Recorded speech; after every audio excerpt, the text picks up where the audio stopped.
morning, folks. Good morning. Unusually, we're actually sat in the motorhome for a change because it's horrible outside. Very, very windy. It is. We've got to our destination and we're actually sat in here waiting for the kettle to boil because we need a coffee to get over the shock. We are at Ephesus or Ephesus, Ephesus.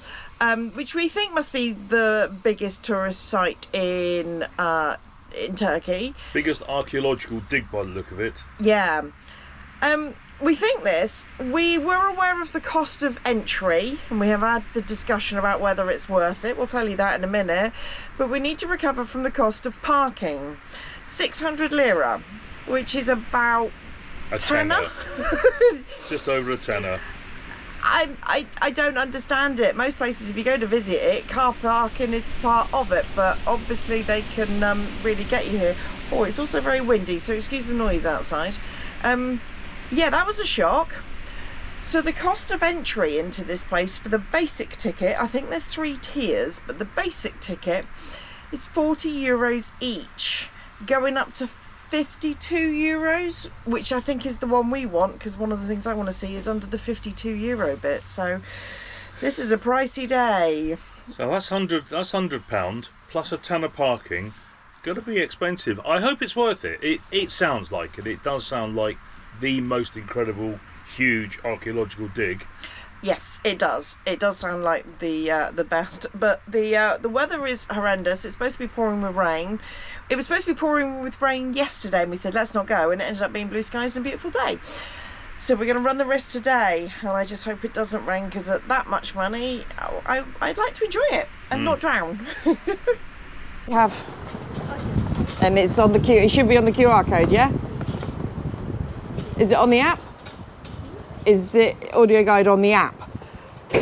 On the QR code? Device. It's not on the app? No. Like all the others are on the app? My goodness, that was hard work buying tickets. Then you go through the scanning machine. But it does look very, very nicely done. Compared to some of the others, it looks fab. We've just downloaded the audio guide. There are 27 sections of it. Section 1 told us how to use the guide. So let's go and find number 2.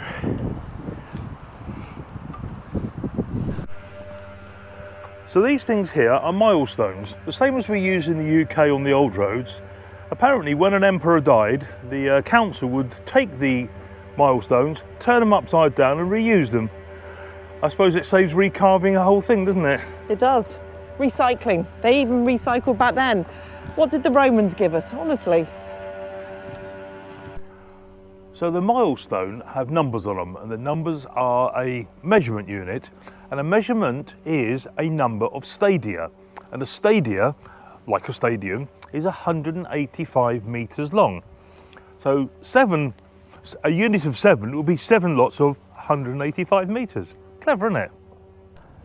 So this is the Arcadiani, as they pronounce it, which is the main path coming into the town from the port.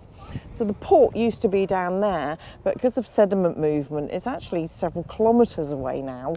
But this used to be the main road, so as people came into the city, they walked up here and they had the theatre in front of them. Along one side is shops with a canal of water underneath. The main sewerage ran underneath this road out to the port. And the other unusual thing about this was one of the most important cities in Asia, certainly for the Romans, and they had a lot of wealth. They had so much wealth, it was lit. They had power to light the road. We got here just in time as the tourists are turning up en masse in buses. But as Claire said, this is the main road that went from the port, which is now 9 kilometres away, to this theatre. This is the biggest one we have seen by far. I mean, this is, oh, I just tripped over, what a wally. This is by far the biggest, threefold bigger than anything else we've seen. And as you can see, there's a crane here, there's 2 cranes, and they're doing work, they're repairing it. You can see a pile of bricks there actually, they are repairing and making it good. So this theatre is the biggest one that we've seen. It holds 25 100,000 people. And they've just said, we're listening to the audio guide, and they've just said that the theatre isn't just used for entertainment, it's used for religious reasons, for political reasons, and for addressing the public about things that need to be said. Instead of the radio and the TV, everybody came here and somebody spoke to you. In Roman times, adaptations were made to the theatre so they could do gladiatorial shows, and they were done to show the might of the empire. The other thing that they said about, and I remember seeing when we were at Myra, is that the actors here used to wear clogs that were specially designed to make them look taller. And they used to wear masks with great expressions on them. And these expressions were twofold. One was because then they could show an expression better in a bigger scale than just somebody's face. Because you can't see somebody all the way from the top to the bottom. But also, they acted as a megaphone. They were specially designed so that when the actor spoke, the voice, it projected out. Really clever. And that was before the Roman times. So that wasn't even the Romans being that clever. Ephesus, a cosmopolitan centre of different cultures and beliefs, was one of the most important port cities in antiquity. I mean, along here, just piled up in huge piles, are these tops of pillars. They are so incredibly intricately carved. I mean, I couldn't do that today with technology that I know how to do these things. Not that I've ever been that arty anyway, but they are just incredible. And the fact they've been outside for hundreds, if not thousands of years and been weathered. And we have experienced there's some weather in Turkey. I know it's hot a lot of the time, but the winters are quite brutal as well with the rains and the winds. The good thing about this place so far, and we haven't been here very long, is these are original arches. But over here are some arches that have been reconstructed to show you what it would look like. I actually think it's quite cool. Rather than just a pile of rocks, you can see how it should have looked in days of old. There is that old debate. Do you leave it as it is, or do you mess with it and rebuild it to show what it was? I think it's quite a divisive subject on how you do it, but it is good to see what it would have looked like and still see the old. I love the tree growing out the top there. Yeah. That's awesome. Nature will take over. But we have seen, as we've said before in the last couple of videos, piles and piles of rocks. And rocks are just boring on their own. But to actually see that's how it would have looked. I mean, there's a whole row of shops, I presume houses or shops over there as well. Yeah, to actually see how it would look is quite nice. We have been a little bit bored of ruins, but this place is actually reinvigorating me. I like this here. This is good. There's a lot going on, including people in the shop walking past us. How dare they? How very dare they? I'll turn it this way. Another thing, as you can see, there's a load of trees there. You can see the height of the top of the soil. I'm guessing this whole area would have been covered in that height. So everything here would have been covered in 6, 10, 15 foot of soil. So the whole thing would have been hidden until they started digging. Yeah, that pile's taller than me, so that's at least 6 foot high, at least. You're a midget. Excuse me. Right, are we going to go up and see the terraced houses next? Yes. The hillside or terrace houses afford us a glimpse into a more private side of life in Ephesus. During the Roman era, the terrace houses is where the wealthiest and most influential citizens of Ephesus and their families lived. So this is one of the rooms in the terrace houses. And the floor is incredible, very, very well maintained and preserved. And you can see there's a bit of artistic license how the walls would have looked, but there's sheets and sheets of marble everywhere. This would have been a very, very grand building. And here is a digital reconstruction of the room we've just seen. So as we leave the room with the marble walls, we enter the next building, which is the Basilica. This is one of the religious buildings of the city. There's the name of a high priest, which I will type below. It's Flavius something or another and something. Very well preserved. There's painting still on the walls. There's marble still on the walls as well. and built round a courtyard with a pond. This would have been fantastic to see fully working, and to be able to time travel, eh?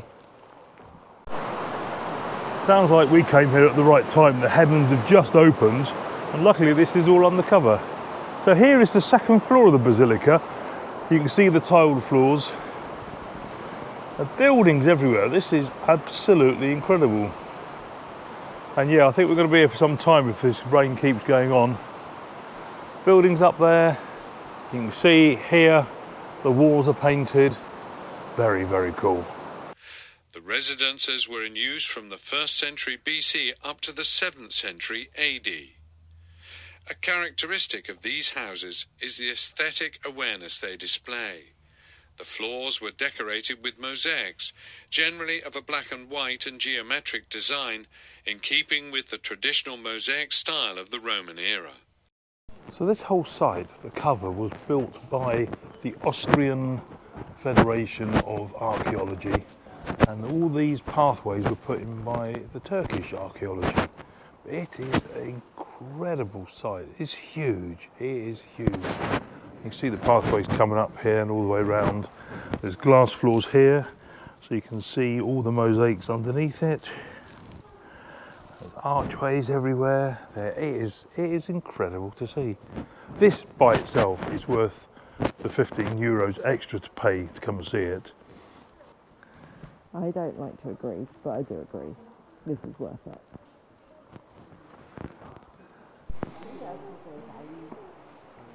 It's amazing how many of the mosaics were preserved in here. I don't think I've ever seen a site with so many mosaics and wall coverings preserved. The whole place was abandoned due to the 2 huge earthquakes, and in the 5th to 7th centuries they were reused and repurposed. The need for housing took over. I mean, we all know the Romans were clever buggers, but here is a pipe that's in the wall, been rendered over and painted. And there's another pipe there, drainage pipe. And the other side here, you can see the pipe running down the wall, round the corner here. I'm probably going to have to go miles, I can't remember where I saw it now. Down here, bear with me, that's drainage there, and you can see a wall there and a wall behind. The second wall was Byzantium, which is after Romans, and this was a gully for water, which would then run down there. You can see actually up in the middle there is the water pipes that they used, and this whole area, after the Romans left, the Byzantiums were here, this whole area was a workshops and they needed the water.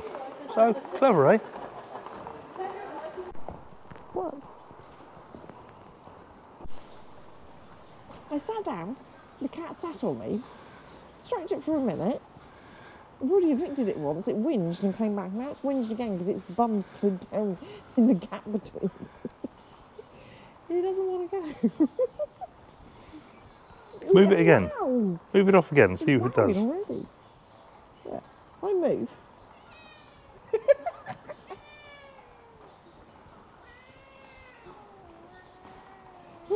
I don't like that noise.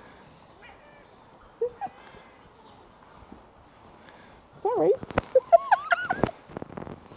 Cats in the UK hate me. Turkish cats apparently think I'm comfortable. He's a beautiful cat. His feet are huge. He's a beast. He's now wagging his tail. I don't like this. I feel like I may get hurt in the process of this.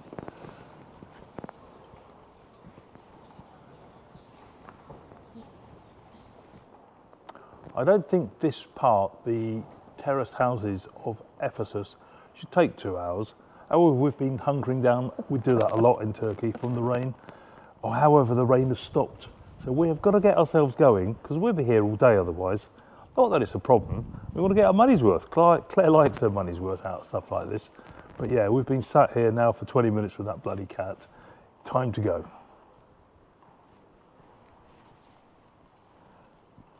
But what we're actually doing is waiting for me to stop bleeding.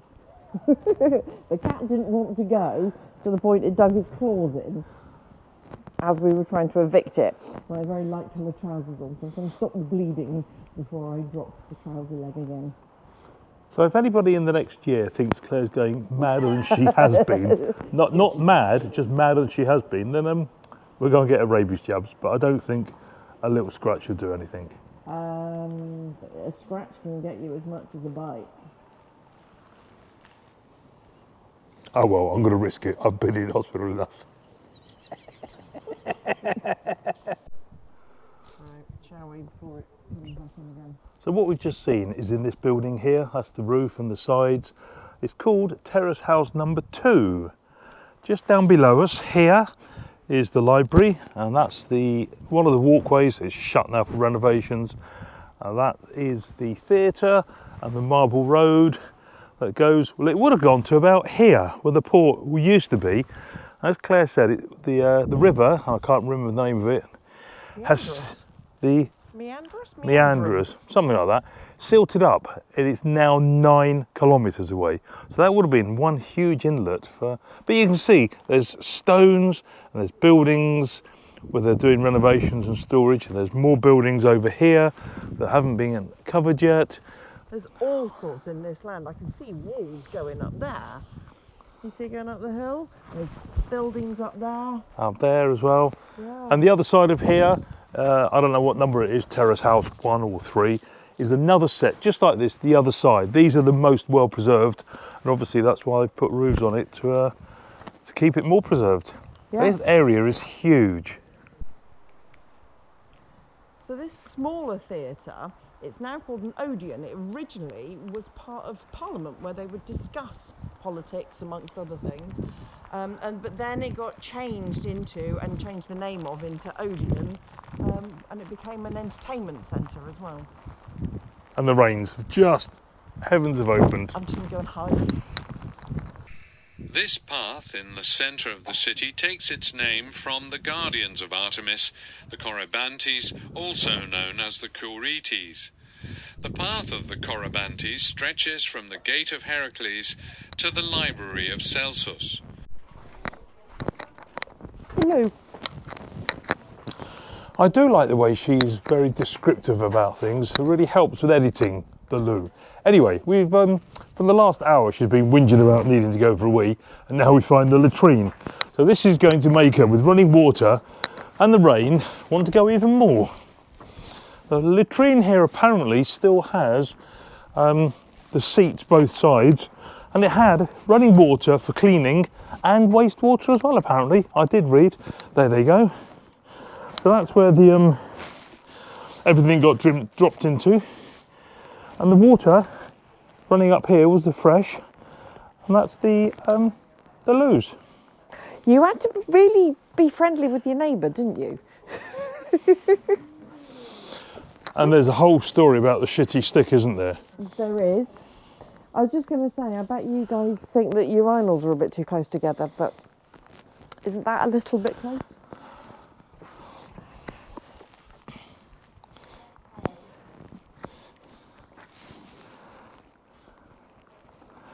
I don't know the story about the shitty stick.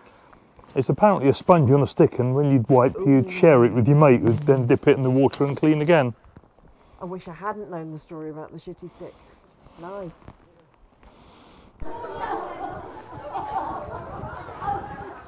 That's cool.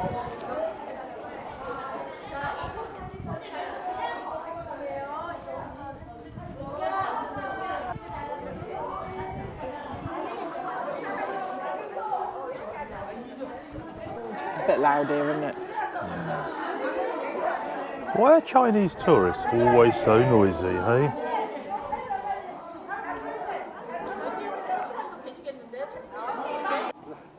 No.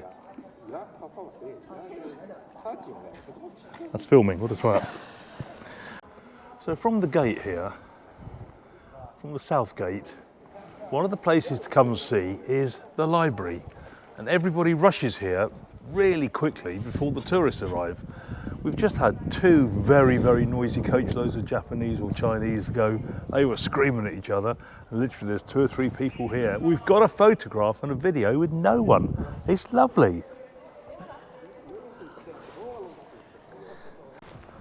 So the library, we're in the inside of it now, was originally destroyed or damaged in the year 125 by an earthquake, and then collapsed completely by the sound of it in the Middle Ages by another earthquake. It was rebuilt in between 1970 and 1978. So again, it's not original. It would have just been a huge pile of bricks, but it's been redone. Well, they said that they rebuilt it without any additional supports, apart from the brand new blocks here. Yeah. But it does look fantastic from the outside. And there would have been thousands and thousands. It's a library. It did contain books, but books weren't books. They were parchments held inside like individual little cabinets by the sound of it. Yeah. It's raining, and to be honest, everything in the rain is hard work. Hard work, difficult to do when you're trying to take photos and your phone's getting wet, you're trying to start the audio guide with your phone out in the rain and in the pieces. It is hard work, but it is. I'm going to risk it. I'm going to say it's worth the money. I mean, we paid €52 each for this. We haven't been to the museum. We thought we'd leave it to the end. Hopefully it wasn't going to rain too bad all day. Just we'll get to the museum when it rains. Well, it is now, as you can see, it is throwing it down. €52 is a lot of money. Yep. We paid extra to go into the covered section, which actually you can see here, the covered section, the terrace house number 2. That was worth it. Yep. The library is incredible to see. Yep. This gate is incredible to see. All of it is really quite incredible. I think if you came in the spring and autumn when it wasn't raining and not rammed with tourists, it would be lovely. The fact there's not many tourists here is great. But yeah, I think it's becoming hard work now. It is. We have done now nearly a month in the rain. And some days, I mean, like yesterday, we thought it was going to rain and it didn't, and we ended up working. Sat in the van most of the day. We come out today and it's now absolutely teeming it down. I can see why people eventually get fed up with Turkey in the winter, because there is only so much rain you can put up with.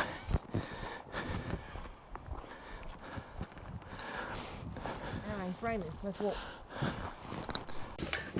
We got a little bit sidetracked at the end of that because we gave 4 people that we met up there a lift.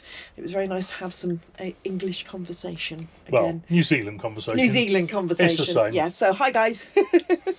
Anyway, I enjoyed that. I think the rains for the last month are starting to get too much for both of us. We both get a bit just wet. Everything's wet and horrible, and everything looks so crappy in the rain. But now we've got back to the car park, and it's bright sunshine, as you can see. Never mind. €52 each. So there's a €40, €52 and 60 something euro, depending on what you want to see. Your ticket gets you to see the ruins and the interactive museum, which was brilliant. I mean, yeah, that was really cool. And that was awesome. And for them to show you sort of what they think life was like, what it would have been like walking through that street with the theatre at the end, that was phenomenal. So that's the €40, €52 what we paid extra for was to go and see the Terrace Houses, and that I think is worth the extra €12. That was really good. The extra on top of that gets you in to see St John's Basilica and the museum in town. We didn't pay for that. We do want to go to the museum, but we did say we'll work out if we're going to pay for that ourselves separately, because you can get a bit museumed out as well. There's only so much information you can take in. So €52 for what we saw. It's vast. It is vast. I don't know how big it is. I mean, it is, vast. It is value for money in hours spent there. So it's now 3:30. We've been there since 10 o'clock. It's a 2.5 mile drive from where we are, so that's negligible. But then you got the tenner parking on top, and we did have 2 large coffees and 2 pieces of cake for our lunch. And that was nearly 20 quid. That was £19.82. That's nearly 20 quid. So apart from the day we got the ferry over here, we think that's the Well, most expensive day. it was actually £99 to get in. Yeah. £19 something for coffee, and just over a tenner for parking. So 130 is an quid. incredibly expensive day For to 2 people. and to see another pile of ruins. However, if you're going to see a pile of ruins, that's the best one to see. Yeah, it's by far the best ones They we've are seen so far. incredible. Yeah, and the audio guide. The one thing I will say, this is the second place where we've had to ask several times. They've tried to sell us the audio guide because they want to sell you the little contraption with the headphones. And I asked, but it's on, isn't it on the ticket? It's a QR code for, and you get the audio guide on your app. And she was like, Just didn't want to answer, did she? Did not want to answer. I had to ask several times and she didn't answer. And in the end, I asked her colleague who was interfering and I made her tell me, was it on there? She said, well, yes, it is, but we've got the audio things. So that's one thing they're really bad at, is actually saying, well, no, it's on there. You can do it yourself because it's part of your ticket. They're just trying to sell you the rental of it. Another 10 quid that would have been each to rent the headphones. Each, yeah. And then, yes, it was 450 lira. About 8 quid or something. Anyway. So that's the one thing I don't like, is they're not giving you the information about what's on your ticket. No. So download the Motorhome app, and then in there is a thing to scan it, and you can download the audio guide because it is part of it. The reason we know that is because a very, very nice man At Göbekli. at Göbekli Tepe. No, nearly. You're getting closer. Yeah. He told us about it and explained it all to us, and he was brilliant. But yeah, there's been a few places since then. So if you come into Turkey, it's on the app. It's on the Musica app. We'll might put a link up to it in this at the bottom in the description actually. So overall, it was very expensive, but was incredible to see. If you're only going to go and see one, this is the one to see. Yeah. I mean, like we said, we are a bit ruined out. We've seen so many ruins, and they're wonderful. But yeah, this was, you could walk down the streets and into buildings and all sorts. So that was, really cool. Yeah, definitely. So we dropped, anyway, sorry. I can say worth it. Worth it. Anyway, we dropped the 4 New Zealanders off. They're getting the train back up to Izmir. It's, like Claire said, about 3:30 now. We're going to sit, I'm going to read for an hour. Then we're going for dinner and work out what we're going to do. I think we're going to go to a campsite.